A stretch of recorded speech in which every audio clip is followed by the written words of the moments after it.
Zee 24 तास एक पाऊल पुढे. विशेषाधिकारच आहेत, तुमचे एक्सक्लुझिव्ह बातम्याच आहेत सगळ्या, त्यामुळे ते विन विन सिच्युएशन ज्याला म्हणतात ही मुखपत्रांमध्ये असू शकते. पण मला म्हणजे त्यामुळे अशा मंडळींना, अशा संपादक म्हणावं का, हा मला एक खरा प्रश्न वाटतो. उद्या नारायण राणेंनाही संपादक म्हणावं लागेल आपल्याला. नारायण राणेंचं नाव संपादक म्हणून येतच आहे. हा, म्हणजे एक प्रकारे आणि आश्चर्याची गोष्ट म्हणजे सामन्यावर गेले 3 दिवस झाले तरीही बाळ ठाकरे असंच नाव संपादक म्हणून येत आहे. संपादक म्हणून येत आहे. याचं कारण कदाचित अजून त्या धक्क्यातनं संपूर्ण वृत्तपत्र अथवा ते सगळा सिस्टीम सावरली नसेल हेही असू शकेल. प्रत्येक संपादक हा त्याच्या खास शैलीमुळे ओळखला जातो. प्रत्येकाची एक शैली असते. मग ती गोखल्यांची शैली होती, माधव गडकरींची एक शैली होती, गोविंद तळवलकरांची शैली होती, केतकरांची शैली होती, आत्ता गिरीश कुबेरांची एक शैली आहे, तुमच्या अनेक सदरांची ती शैली आपण पाहिलेली आहे. ठाकरे शैली ही जी विकसित झाली ती मार्मिक पासून आणि त्यानंतर सामनामध्ये. या शैलीविषयी आपण काय सांगाल प्रकाशजी? 1 मे 1960 रोजी महाराष्ट्र राज्य स्थापन झालं आणि त्यानंतरच्या 3 महिन्यात 13 ऑगस्ट 1960 रोजी मार्मिकचा पहिला अंक प्रकाशित झाला.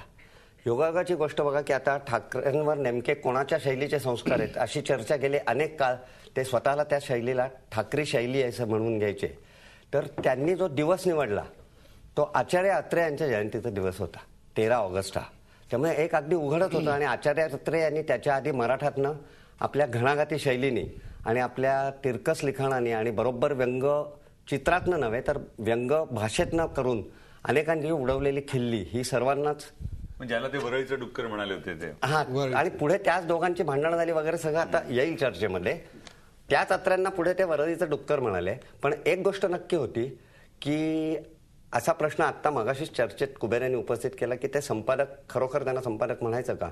तर मार्मिक जेव्हा सुरू झालं तेव्हा बाळासाहेब हे खरोखरच संपादक होते आणि त्यांच्या मार्मिकच्या भाषेतनं, मार्मिकच्या लिखाणातनं हे अगदी सहजासहजी जाणवत होतं. आणि जर मार्मिक त्यांनी काढलं नसतं तर असं विधान सहज करता येतं की शिवसेनेची स्थापनाच झाली नसती. त्यामुळे मी शिवसेनेचा प्रवासच 13 ऑगस्ट 1960 पासून सुरू झालेला आहे असं म्हणतो. कारण मार्मिक मधल्या आत्ता जे तुम्ही सांगितलं की वाचा आणि थंड बसा, वाचा आणि पेटून उठा, त्यामुळे मराठी माणूस गोळा व्हायला लागला.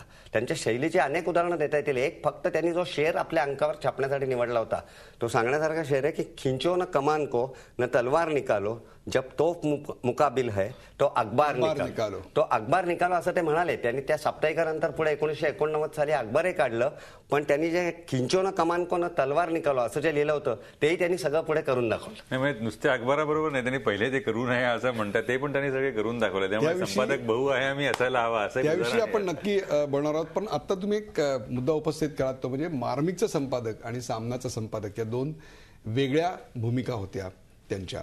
आणि खऱ्या अर्थानं मार्मिकचे संपादक हे खऱ्या अर्थानं संपादक त्या अर्थी होते असं एक विधान. त्याचं अगदी एक त्याविषयीच आपण बोलूया. नाही सरळ आहे की मार्मिक निघालं तेव्हा बाळासाहेब ठाकरे हे फ्री प्रेसमधून व्यंगचित्रकार म्हणून निवृत्त झालेले होते. ते साधे मुंबईतल्या मराठी मध्यमवर्गीय कुटुंबातले एक गृहस्थ होते.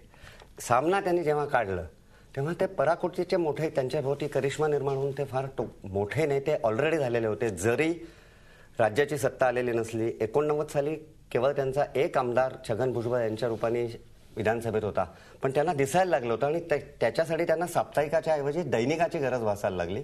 त्यामुळे त्यांनी ते दैनिक काढलं. ओघाओघानेच त्यांना पूर्णवेळ त्या दैनिकाकडे संपादक म्हणून लक्ष देता येणं शक्य नव्हतं. त्यामुळे संपादक म्हणून त्यांचं नाव होतं. त्यांच्या भाषेत अग्रलेख रोजच अजूनही येत होते शेवटच्या दिवसापर्यंत.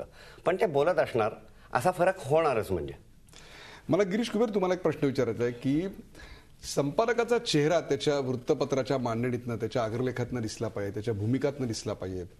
बातम्या हा एक भाग असतो, परंतु त्या वृत्तपत्राचा चेहरा त्याच्या संपादकीय पानात खरा दिसतो खऱ्या अर्थानं. की त्याच्यामध्ये संपादक दिसतो, त्याची भूमिका दिसते, एडिटोरियल लाईन दिसते आणि त्याचाच जनमानसावर एक प्रचंड मोठा परिणामही होत असतो.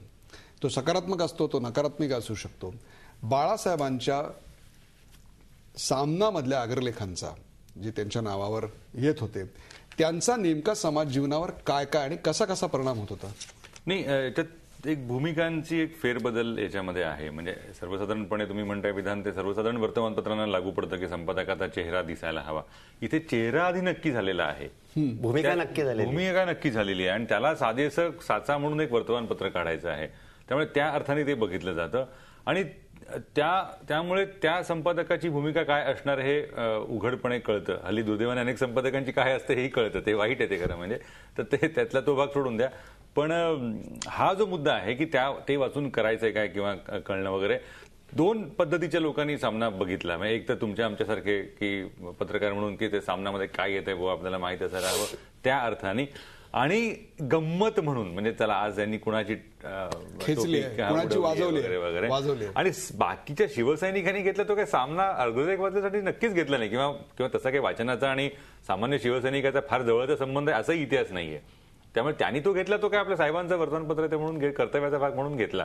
तर अग्रलेख वाचलेच असतील असं मला नाही वाटत. शिवसेना उद्या काय करणार आहे हे सामन्यातनं कळायचं ना, त्यामुळे त्यांना तो घेणं भाग होता. अग्रलेखाचं बुलेटिन होतं शिवसेना. एका पक्षाचं मुखपत्र असल्यानंतर काय काय प्रकारची त्याच्यावर बंधनं येतात आणि त्याहीपेक्षा सुद्धा एक चौकट आखून दिल्यानंतर, एक चेहरा मिळाल्यानंतर आपल्याच एकूण फॉलोअर्स समोर, आपल्याच पक्षाच्या सहाध्यांसमोर, त्यांच्या अनुयायांसमोर आपले विचार मांडण्याचं एक बंधन येतं.